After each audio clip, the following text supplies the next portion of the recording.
Olá, boa tarde. Bem-vindos a mais um Giramundo depois daquela nossa falha semana passada, as chuvas, Um Celso, dilúvio. o dilúvio que caiu aqui em São Paulo não me deixaram chegar a tempo pro programa. Passei horas Mas presa só na para falar de uma Bandeirante. coisinha atual, esse filme que ganhou o Oscar, Parasita, você viu esse filme, não? Ainda Eu não não, devia estar falaram que fazendo é propaganda de filme, não. sensacional. Não, o filme é muito bom, não sei se é obra-prima, mas é muito bom. Mas tem uma cena que é um verdadeiro dilúvio, que eu me lembrei do que tinha acontecido aqui num bairro muito pobre da Coreia do Sul, que normalmente a gente não vê. Vai em frente, desculpa. Aqui em São Paulo foi feio a coisa, passei horas presa na Bandeirantes, eu e não sei mais quantas milhares de pessoas, né? Então não consegui chegar terça-feira, mas estamos aqui hoje contando aqui mais uma vez com a ilustríssima presença do nosso querido Celso Amorim, que vem trazendo muitas novidades pra gente, né, Celso?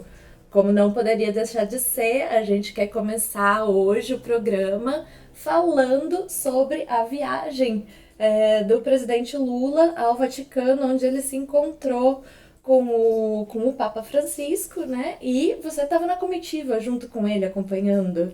Sim, eu tive na comitiva, eu participei, como aliás já foi noticiado aí, na reunião um pouco maior, que houve uma reunião maior com o conjunto da comitiva, depois houve uma reunião privada, só estávamos o Papa, o Lula e eu. Acompanhei ali, porque eu já o conhecia também, como você se recorda, eu em 2018, pouco tempo depois da prisão do presidente Lula, eu estive lá com Alberto Fernandes. Né? Então eu já tinha uma relação, eu não posso dizer que tinha uma relação pessoal com o Papa, porque isso parece pretensão. Mas enfim, já tinha alguma relação e acabei entrando junto com o presidente e pude assistir, foi muito interessante.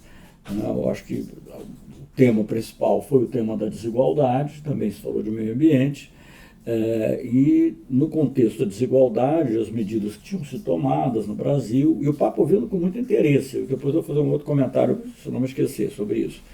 O Papa com muito interesse, tudo que o Lula disse sobre as coisas que se passaram no Brasil, como é que o governo dele, do presidente e da Dilma, da presidenta Dilma também, como eles agiram efetivamente para combater a desigualdade, e isso um pouco no contexto também dessa iniciativa do Papa Francisco, que chama-se Economia de Francisco, que é uma referência, na realidade, não a ele, bom, ele de certa maneira está envolvido, mas a São Francisco de Assis, né? Que é uma iniciativa que envolve, que tem alguns economistas muito famosos, prêmios Nobéis, mas também tem, como Stiglitz e outros, mas também tem muitos jovens. Muitos jovens. Eu acho que a grande maioria dos participantes, os participantes mesmo, são quase todos jovens de menos de 35 anos. E essa ênfase nos jovens é importante. Mas o que eu queria dizer, comentar é que, digamos, eu senti que o Papa realmente tinha interesse em ouvir o Lula e isso foi realçado, de certa maneira, por um fato que talvez não tenha sido tão noticiado, acho que foi mencionado, mas tão noticiado, é que o Lula recebeu, no mesmo dia que ele viu o Papa Francisco, ele tinha recebido, mais ou menos, não na hora do almoço, porque eu não estava almoçando, mas mais ou menos na hora do almoço, ele recebeu um frei que, cujo nome agora não escapa rapidamente, eu vou lembrar, e que é um dos organizadores do evento. Então havia que inclusive fez uma entrevista com o Lula, não sei se já foi ao ar ou se eles estão guardando lá para o momento, acho até que já foi ao ar, uma parte pelo menos, na Itália. Sobre o tema da desigualdade. Então é óbvio que além, digamos, do sentido de agradecimento que a visita teve pelas atitudes do Papa em relação não só ao Brasil, mas à América Latina em geral, mas obviamente também sobre o Lula, né, de ter mandado a bênção. Na vez que eu fui lá, ele escreveu uma coisinha no livro, mandou entregar ao Lula, e o Papa tem falado de lawfare. Né? É verdade. Então, mas o tema da lawfare não foi tão falado, digamos, no encontro privado, porque foi o advogado, Cristiano Zanin, e ele falou rapidamente, não diria rapidamente, mas sucintamente, com muita propriedade, na parte mais ampla. Então, na parte privada, foi mais o tema da desigualdade, da necessidade de ter uma economia que não dependa do sistema financeiro, dessa dominação financeira, e falou-se também do meio ambiente, a preocupação que eles têm com uma convivência harmônica, que tanto Lula quanto o Papa têm, de uma convivência harmônica com a natureza, e o presidente Lula também contou, enfim, aí foram já detalhes de como é que foi, mas achei muito, muito boa e o Papa falou assim com muita franqueza, com muita liberdade, foi uma conversa muito fluida, sabe? Não foi só assim, a benção, meu filho e tal. E já. É. Se bem que a benção foi importante também. Aliás, não sei se tem um provérbio chinês que eu sempre cito, né, que eu acho muito bom, quer dizer, que uma imagem vale mais que 1000 palavras. E Essa imagem foi imagem é muito forte, sensacional. porque não é uma bênção qualquer. Exatamente. Né? Porque o Papa também já me abençoou, mas assim, e tal, ali foi uma bênção de grande significado. Grande significado. E a frase dele, que foi logo no início também, de dizer que estava feliz de ver o Lula andando livre pelas ruas. Muito bonito. Muito bonito. Isso tem uma importância não só simbólica, mas também do ponto de vista de política externa, né? Assim, no sentido de que, durante o governo Lula e Dilma, essas pautas que foram temas desse debate eram pautas importantes na nossa agenda de política externa, né? Que o Brasil colocava o Brasil num lugar de proeminência no cenário internacional e que agora está sendo exatamente o oposto, né? Era parte do nosso soft power, né? Eu comentei numa entrevista lá para o Le Monde, né? O nosso soft power do Brasil está acabando, está sendo destruído. Ou muitas coisas, não, que direitos humanos, a maneira de tratar mulheres, enfim, muitas outras coisas também. Mas também essa característica que tinha a política brasileira interna, que se refletia na política internacional. Primeira, eu vi a química se estabelecendo, por exemplo, entre o Chirac e o presidente Chirac da França, que era um homem de centro-direita, mas é uma direita diferente, a droite républicaine francesa, que não tem nada a ver com a direita brasileira daqui. Então, a química entre eles foi canalizada imediatamente para um programa de combate à fome no mundo. Então, quer dizer, aquilo ali, o Lula, com o governo que ele estava fazendo, com a busca da igualdade, aquilo já era, e sendo a personalidade que é, e fazendo tudo isso pacificamente, né, de maneira, buscando sempre fazer a coisa de uma maneira harmoniosa dentro do país, isso dava um poder de interesse pelo que aconteceu no Brasil enorme, imenso. Né? O que me fez dizer várias vezes até que, já viu, todo mundo queria que o Lula queria sair na foto com o Lula, e todo mundo queria que o Lula fosse visitar todos os países do mundo. Um dia eu tive que dizer, olha aqui, a demanda de Lula é maior que a oferta de Lula, não dá para fazer tudo. Então, não dá para estar em todos os lugares. Então agora eu acho que, pelo que eu vi na Itália, não só, claro, o mais importante, obviamente, de longe, é o Papa Francisco, né? Só ter recebido já seria importante. Agora, conversar 1h15, dar a bênção como deu, ter interesse nas medidas que ele, Lula, tomou no seu governo, eu acho que isso é extremamente importante. Eu acho que tinha que ser entendido isso aqui no Brasil. Sabe, não é para. Cada um tem a sua opinião, você pode não querer, mas você tem que respeitar. Você não pode tratar como se fosse, como procuram tratar, né? Como, inclusive, enfim, certos canais de televisão, procuram tratar como se fosse assim. Uma coisa de menor importância, quando de verdade. Não puderam ignorar, né? E eu acho que mérito da Folha de São Paulo, nesse caso, de colocar na primeira página. E nas redes sociais já tinha colocado antes, o que é algo que é bastante simbólico também, né? Como tem que estar na pauta, né? Mas a ênfase inicial é curioso, porque logo que foi anunciado, assim, em vez de dizer Lula vai visitar o Papa, Lula vai ser recebido pelo Papa, diz assim, Lula pede adiamento da audiência para... Gente, quer dizer, você tratar do secundário no lugar do principal. Mas enfim... Justamente até os juízes, nesse caso, entenderam a importância e não criaram dificuldade. Claro. E inclusive, esse artigo do Le Monde está muito bom. Infelizmente, acho que só tem em francês, né? Mas ele fala sobre um outro aspecto da nossa política externa, que acho que a gente já deve ter comentado aqui meio de passagem, mas ele traz um ponto muito interessante, que é assim, como está afetando pessoalmente, essa aqui que você chama assim, eu acho uma caracterização excelente para nossa diplomacia agora, né? Que essa política externa do Bolsonaro é, na verdade, uma antidiplomacia. Sim. E isso está afetando pessoalmente diversos diplomatas, né? Que estão aí, primeiro, sentindo que tem, sim, uma caça às bruxas a qualquer pessoa que pense minimamente diferente. Eu arrisco dizer a qualquer pessoa que pense, né, alguma coisa meio nesse sentido. E também tem os oportunistas também, né? Mas claro, sempre que querem tem mostrar que já eram... Eles antes queriam mostrar que eram lulistas desde criancinha, agora querem mostrar que são bolsonaristas desde criancinha. Infelizmente, a natureza humana às vezes nos causa decepções. Sim, seguramente. Alguns, mas não é a maioria. Mas e tem vários que estão realmente se Muito sentindo incomodados, acuados, né? acuados. E aí, o que eles fazem? Vão para postos de menor importância, ou enfim, procuram se esconder como podem, ou cuidar de coisas puramente burocráticas, mas estão todos, eu acho todos, não posso falar todos, mas uma grande parte está envergonhada. E você vê isso, inclusive, pelas pessoas que estão já, que não estão mais na ativa, mas que representam uma ala, talvez assim, eu diria mais conservadora, ou mais centrista, sei lá, não quero usar nenhuma palavra, porque ninguém gosta de ser... Mas todos estão absolutamente revoltados. Nunca houve nada parecido no Itamaraty, Aline. Eu entrei para o Itamaraty um ano antes do golpe militar de 64. Fiquei muito abalado, obviamente. Mas tirando aquele comecinho ali do Castelo Branco, depois eu fiquei abalado por outras coisas, pela tortura no Brasil, etc. Mas com a política externa, especificamente, eu nunca tive vergonha. Podia não gostar de alguma coisa, mas não tinha vergonha.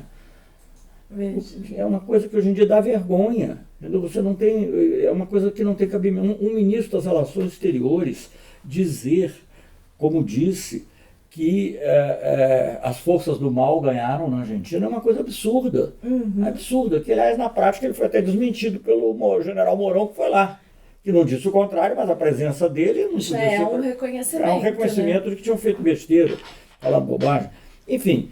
Uma bobagem grandíssima, com consequências muito sérias para quando tudo continua, sabe? Na época as pessoas criticam, mas vão falar, não gostamos, incluem lá.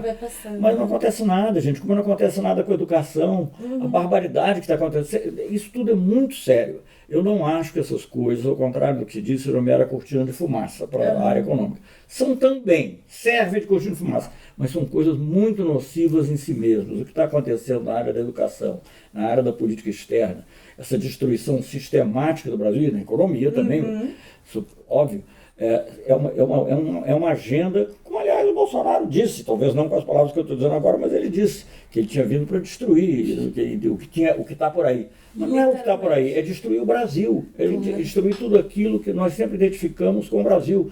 O que foi feito agora com essa jornalista, por quem eu tenho enorme admiração, a Patrícia Campos Melo, terrível, né? Que é uma pessoa que não é de esquerda, nunca militou na esquerda, que eu saiba, não sei, na juventude, não sei. Ela até me criticava, às vezes, quando eu era ministro das Relações Exteriores, ela cobriu o Washington, uma vez eu até fiquei chateado com ela por causa disso. Gente, é uma loucura. Agora, ela fala a verdade, ela é uma excelente jornalista, ela vai atrás da verdade, vai atrás dos fatos. Você fazer ofensas de uma grosseria inacreditável, né, subscritas por...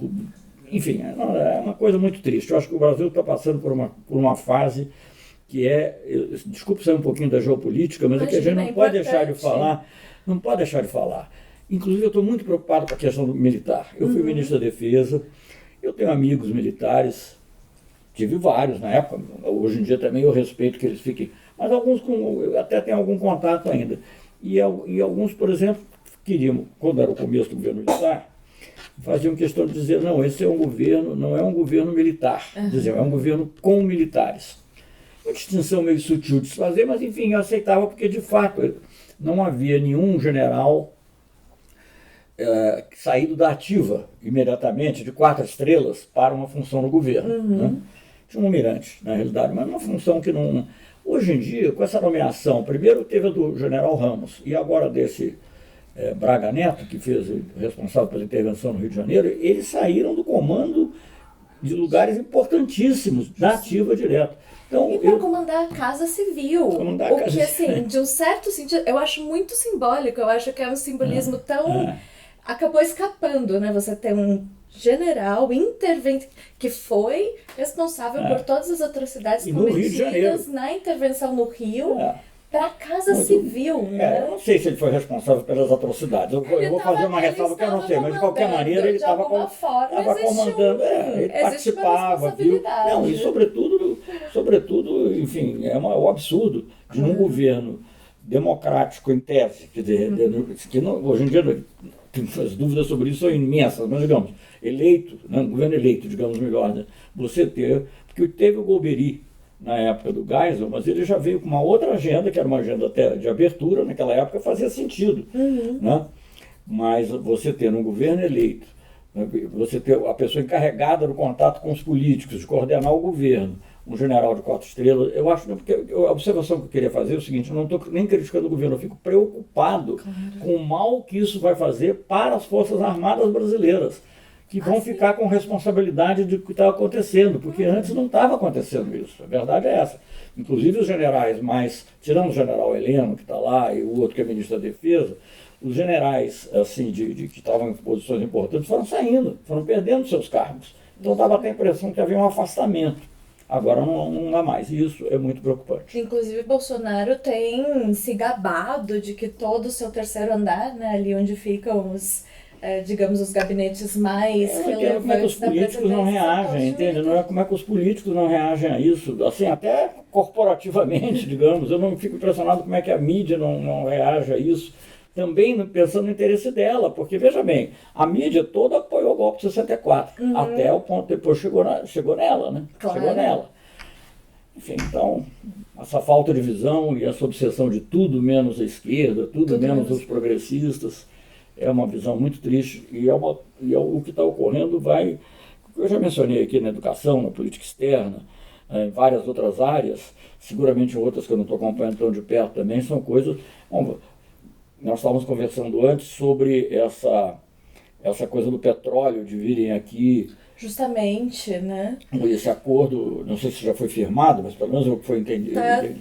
Entendo que ainda não foi firmado, que foi assim, uma oferta muito boazinha do governo dos Estados Unidos de apoiar, de fazer a logística dos leilões de petróleo apoiar, aqui no Brasil. Fazer as regras para o leilão de petróleo no Brasil. Você acha que é para dar para o russo, para o chinês? Bonzinho. Ou para o brasileiro? Poxa vida, Celso, tá estendendo a mão amiga.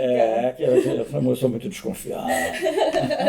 Não, assim, não, e também houve uma negociação em torno de urânio, que é uma coisa muito delicada. Eu me lembro, eu fui ministro de Relações Exteriores, tinha muito interesse, até a China tinha.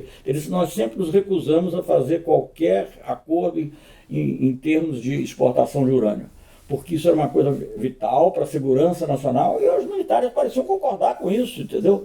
Com essa visão, que aliás é que está na Constituição. Eu fico muito preocupado com isso que está acontecendo, e o malefício que vai ser feito é de grande duração. De grande duração. E essa é uma coisa que a gente também comenta sempre. Eu acho que essas pessoas que estão no poder não querem um país. Por isso que eles estão... E tudo que simboliza o que o Brasil fez... Bom, os livros... Gente, depois o cara voltou atrás. Mas Machado de Assis... tanta coisa não, sinceramente, por exemplo, o Castelo Branco, pode falar, ele era de direita, não concordava com nada dele, mas ele é amigo da Raquel de Queiroz, por exemplo. Entendeu? Então não é possível, não é, que é cearense como ele, eu acho, não é concebível você censurar Memórias Póstumas de Brás Cubas. Não é concebível. Faz parte nunca, na mais remota, nem no auge da ditadura militar isso aconteceu. Então você veja que clima que está se criando. É uma coisa muito grave, muito preocupante. Tem raízes na sociedade também, por isso que eu acho que estão sendo exploradas, seja nas milícias, seja em certos grupos religiosos.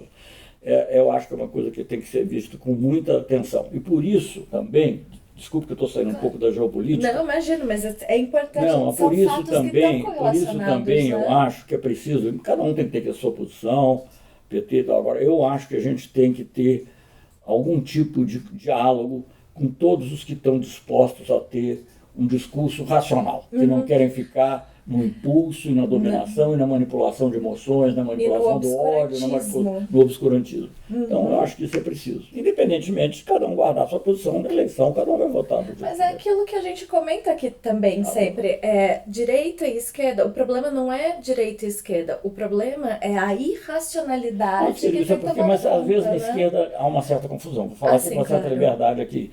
Por exemplo, não há pessoa que tenha discordado mais da política externa no tempo meu, embora respeitosamente, talvez, mas nunca foi agressiva nem nada, do que a Miriam Leitão. Né? Então eu teria todas as razões. Mas eu acho que essa posição que ela tomou agora, chamando a atenção para a normalidade do que está se passando agora, é algo que tem que ser frisado, apoiado, porque é verdade, é verdade. E se nós não recuperarmos a normalidade, nós não vamos conseguir ter um governo ou progressista, ou sei lá o quê.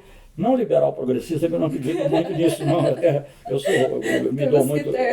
Não me dou muito, não, mas conheço o Arminio Fraga e tal. Eu assim, olha, eu acho que liberal progressista, fiquei com vontade de até perguntar a ele se ele achava que o Papa era liberal progressista, porque eu acho que liberal progressista é aquilo que em inglês você sabe, que eles chamam, no português existe a palavra, mas não se usa muito. Um oxímoron, né? Oxímoro, contradição em termos. Exatamente. Não dá para ter os dois no mesmo termo. Tá certo. Não, porque eu estou aproveitando e falando de outras coisas aqui com você, porque eu acho que são coisas que devem ser discutidas. Por exemplo, esses liberais progressistas, auto-titulando liberal progressista, que ocuparia uma área assim na centro-esquerda, vamos dizer assim, que eles dizem, é o centro e tal, eles falam muito, por exemplo, têm falado da desigualdade. Eu acho positivo que eles falem. Eu não temo que eles tomem um tema nosso. Vamos discutir, porque nós temos que mostrar que nós sabemos fazer melhor. Sabemos fazer melhor não só no ponto de chegada, mas também em articular uma força política que seja capaz, exatamente, que seja capaz de levar isso adiante. Claro. Mas tem um outro problema que eu acho que eles não falam. Eles falam da questão social, mas eles não falam da questão nacional. E a questão nacional e a questão social são profundamente... Da soberania. E elas são muito ligadas. Claro. Eu vou dar um exemplo para você. Eu tenho isso no artigo que está na Carta Capital, rapidamente, mas eu quero aqui aproveitar o seu programa, que é muito bom, e aí não deixa de ter um aspecto internacional. Eu negociei, quando fui embaixador, era o governo Fernando Henrique Cardoso. E o Serra era ministro da Saúde. Eu negociei um acordo, uma declaração, apoiado pelo Serra, obviamente, uma declaração sobre questão de propriedade intelectual e saúde. Para quê? Para a gente poder produzir remédios genéricos, independentemente, quebrar patentes se necessário. Acabou que em geral não era, porque como você podia quebrar patente, o próprio laboratório já negociava um preço mais barato, entendeu? Numa vez foi necessário, já no governo Lula, com Temporão como ministro da Saúde. Mas enfim, era uma coisa essencial.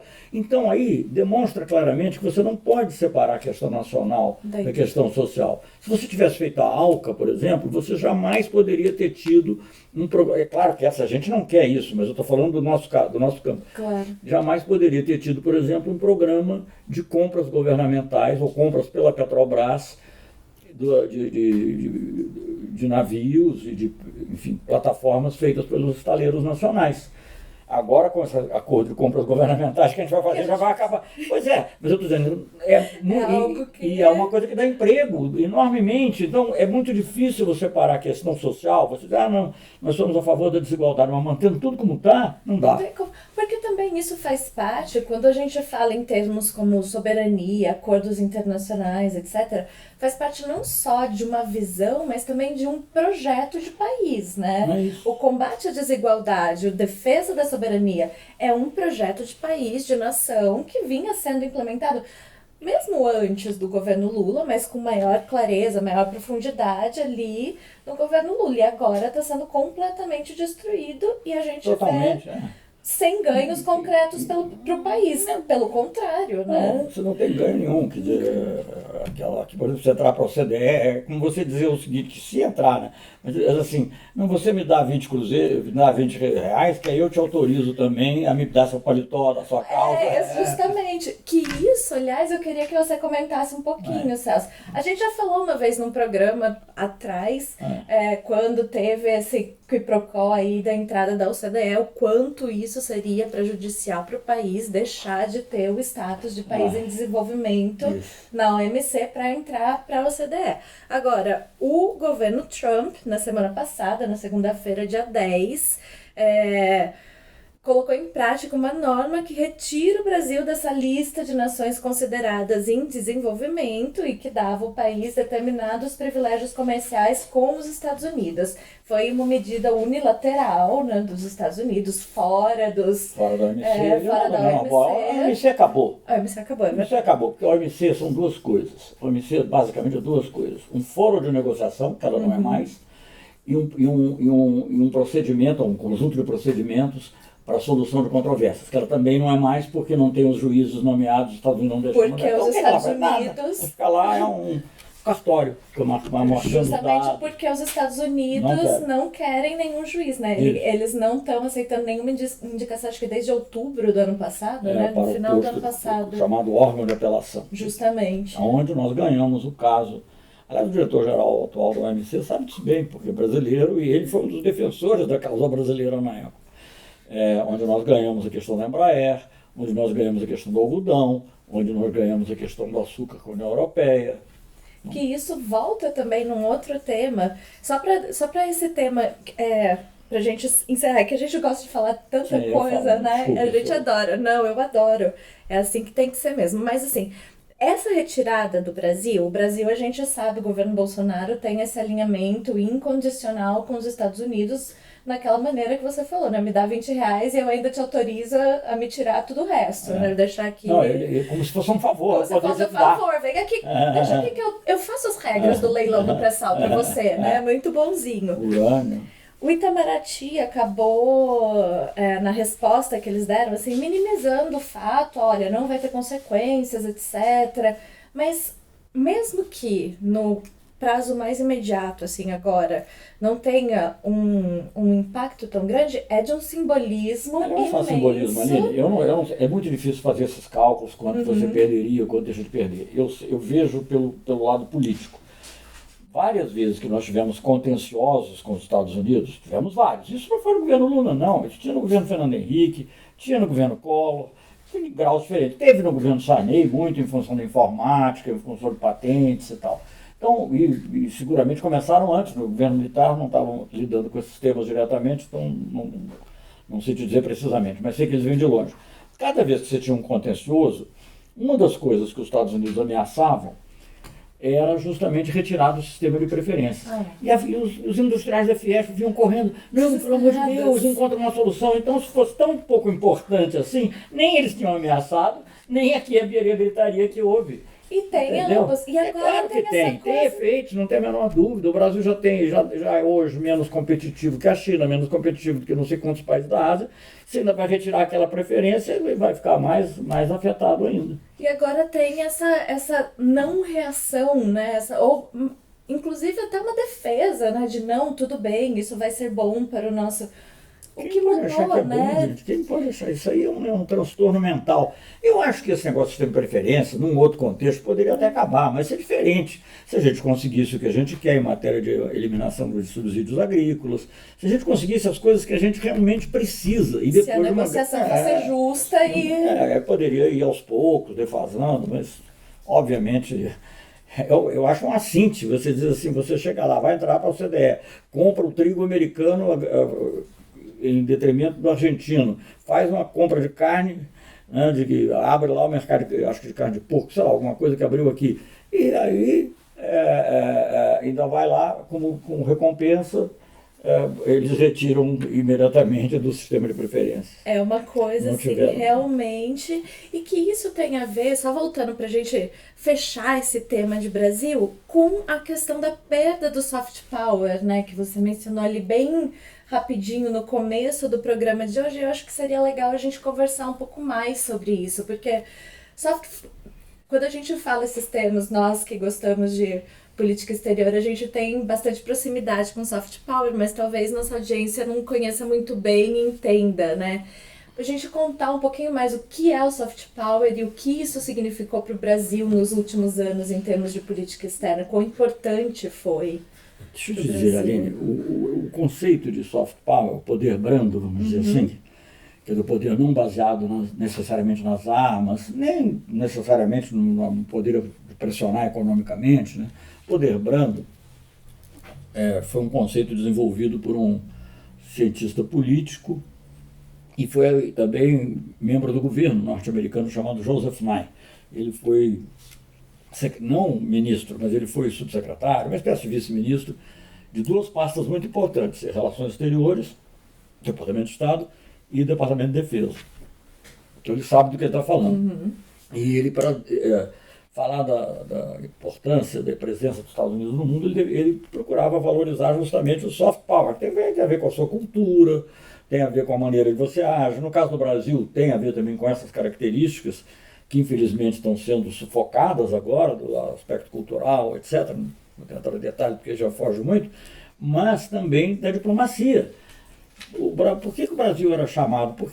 Eu vou lhe dizer o seguinte, as pessoas falavam, teve o caso do Irã, que nós achamos, podem criticar, achar que não foi um bom resultado, mas nós fizemos o que o Obama pediu, da maneira que ele pediu. Ele que mudou de ideia depois, da maneira que ele pediu. Então nós tínhamos essa capacidade diplomática. Quando nós fomos visitar Israel, eu sempre lembro, o presidente Lula, que aliás recebeu uma bela homenagem recentemente, até bom para quem achar aí, uma bela homenagem da comunidade judaica, enfim, dos progressistas da comunidade judaica de São Paulo. Enquanto o presidente Lula, que foi o primeiro presidente brasileiro a visitar Israel, recebeu do Netanyahu, acabou caindo para mim, obviamente, mas com o apoio dele, direto do Netanyahu, o pedido de ajudar numa negociação com a Síria. Veja, se não houvesse confiança, então o Brasil, essa capacidade diplomática, eu me lembro, por exemplo, quando havia, porque você sabe muito bem que havia divergência aqui na América do Sul, não o que tem hoje, mas havia nuances importantes, né? E tinha muitos governos assim de centro-esquerda ou de centro e tal, mas que não gostavam muito do bolivarianismo, vamos dizer. Então eu ouvi de um ministro deles, de um desses governos, dizer assim, não, vocês têm que ficar à frente disso, porque o Brasil é o nosso porto seguro. Essa expressão usada, o Brasil é o nosso porto seguro.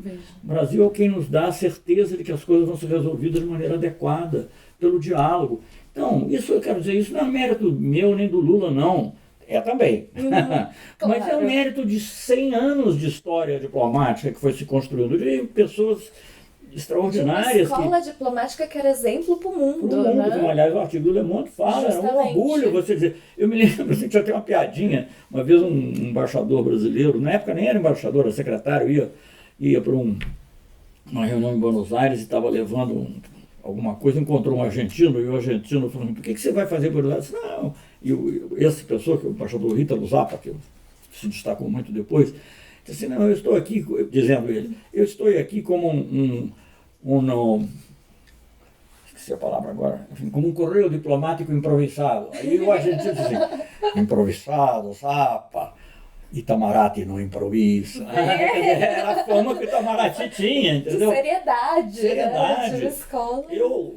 Meu sucessor também, eu fui convidado para falar, quantos poderão dizer isso, de outros países? Fui convidado para falar na reunião anual dos embaixadores franceses, e também dos portugueses e dos turcos, mas da França, que é o sino de pronuncia. E o patriota, depois eu sei que foram dos turcos também, não sei se foi de outros lugares.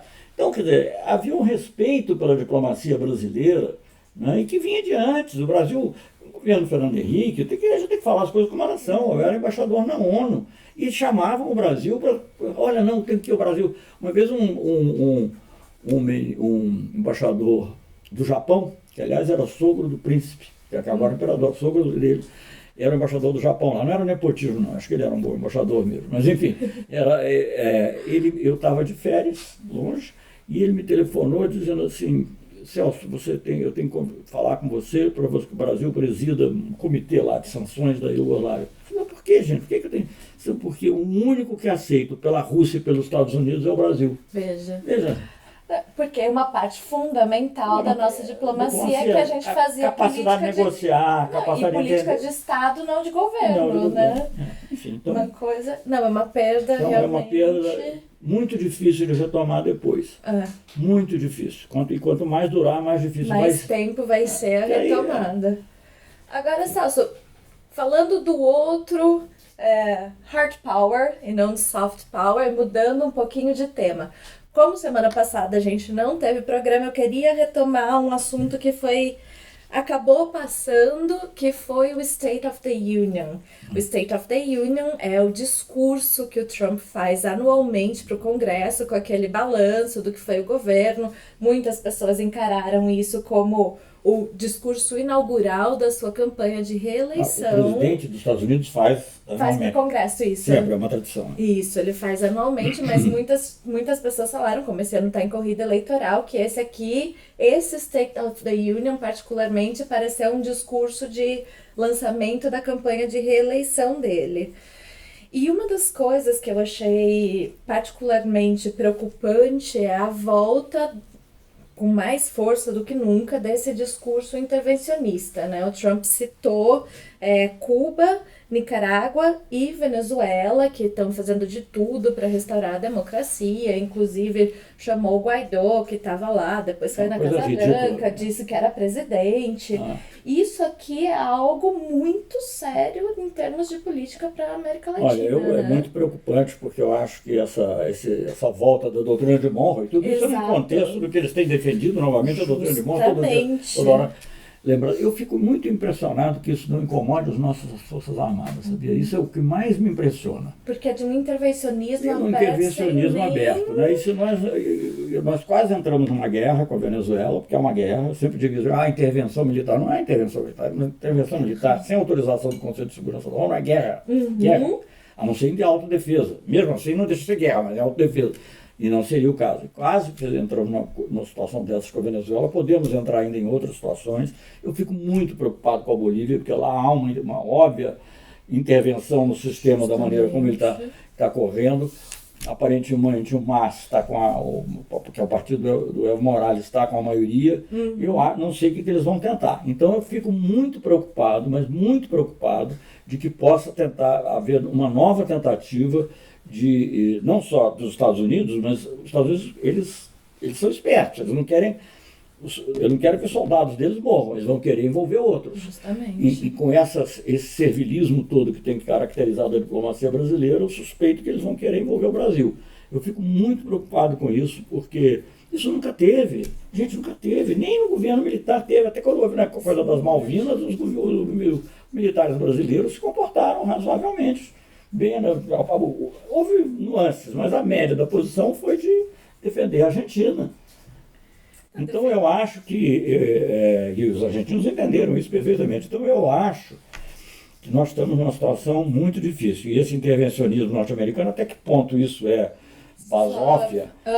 Pode ser, mas a basófia aqui eles não entendem que a basófia podem querer... Pode gerar uma situação. E ainda mais agora, do jeito que estão fazendo, toda uma política para agradar os Estados Unidos, né? Ou seja, fala lá, aqui já tem um monte de gente correndo para atender, no final do impeachment do Trump, quando é que o presidente brasileiro pode mostrar uma live que está se manifestando sobre lá? Fernando Henrique Cardoso, vamos aqui para não falar só de Lula, Fernando Henrique Cardoso era amigo do Clinton, mas não me consta que ele tenha feito uma live para dizer que bom que o Clinton, não sei o que, sabe, isso não tem cabimento. A imagem do país do ponto de vista internacional. Não tem cabimento, e eu fico pensando, até para quem faz eu estou pensando assim, até para quem é dependente dos Estados Unidos, que gosta da dependência, sei lá, redes de televisão, algumas, né, porque outras são outros, ou mídia, mas mesmo capital financeiro nacional, mais ou menos nacional, até para eles não é bom, porque até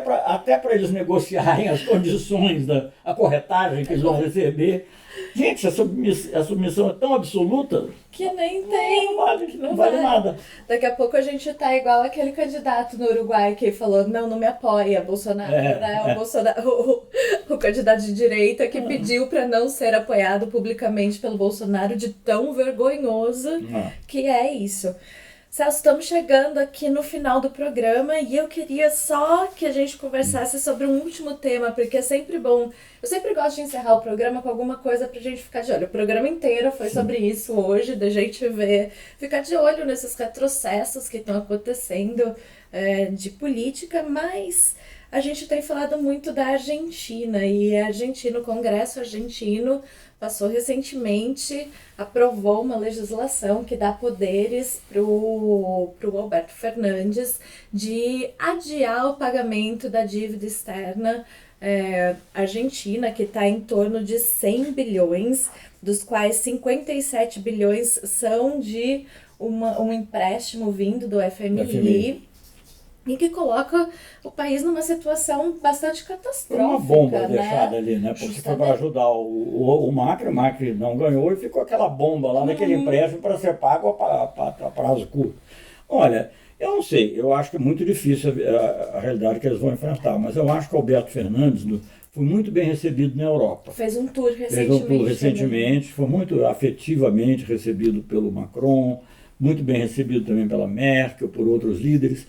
Eu acho que talvez ele consiga, assim, com boa diplomacia, encontrar um ponto e conseguir. Até eu tenho uma frase que de vez em quando lembro, outro dia eu ouvi, não foi nessa viagem, mas outro dia eu ouvi essa frase, não dele também, não foi tão pouco, assim, eles têm que renegociar.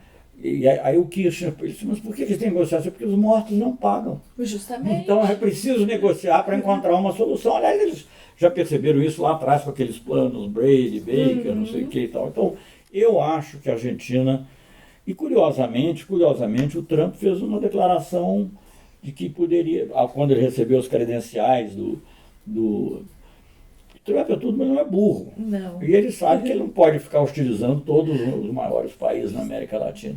Quando ele recebeu os credenciais do embaixador argentino, ele disse que a gente não pode contar comigo. Não sei se é verdade ou não, mas de qualquer maneira, vamos ver. Sinal para a gente ficar de olho. É um sinal. Celso, mais uma vez. Sinal de que a realidade não é simples. Não é simples e que a gente tem que ficar muito atento aos detalhes, né? De onde vem. Celso, muitíssimo obrigada mais uma vez. Eu espero que vocês tenham gostado do programa. Terça-feira que vem eu tô de volta aqui no Nocaute. Celso, muito obrigada. Obrigado por me receber aqui.